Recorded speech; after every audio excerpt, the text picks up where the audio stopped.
En 2022 et 2023, notre collectif a collaboré avec l'artiste Erika Kirov à la réalisation de 2 œuvres d'art public en soutien à la journée Vérité et Réconciliation. À l'époque, notre collectif travaillait étroitement avec les membres du Cercle consultatif autochtone de l'École nationale de théâtre du Canada et sa représentante, l'artiste Janie Lauzon, pour connaître les recommandations en matière de décolonisation et de valorisation des savoirs autochtones en culture.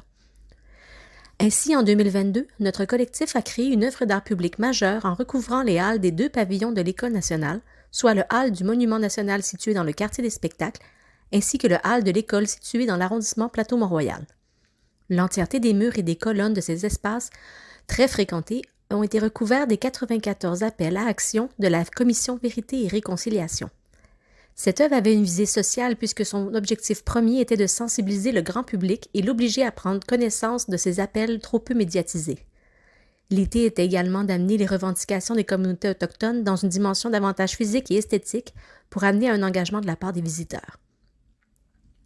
En 2023, notre collectif a entendu les préoccupations du Cercle autochtone quant à l'importance de la préservation et de la réactualisation des langues autochtones en culture. Nous avons créé cette fois-ci un parcours poétique sonore, toujours décliné dans les 2 pavillons de l'école. Le parcours était guidé par des instructions citations poétiques d'artistes autochtones et proposait de se déplacer d'une boîte sonore à l'autre. Ces boîtes, construites en bois naturel, contenaient chacune un dispositif de haut-parleurs diffusant des postes de radio communautaires autochtones. Les 11 langues autochtones du Québec étaient représentées dans ces boîtes. Le public était invité à tenir en ses mains un caillou au fil du parcours et à le déposer dans une boîte à la fin de celui-ci, ce geste se voulant une métaphore du processus de restitution du territoire. Ce parcours était accompagné d'une longue table en bois recouverte de textes et de lectures.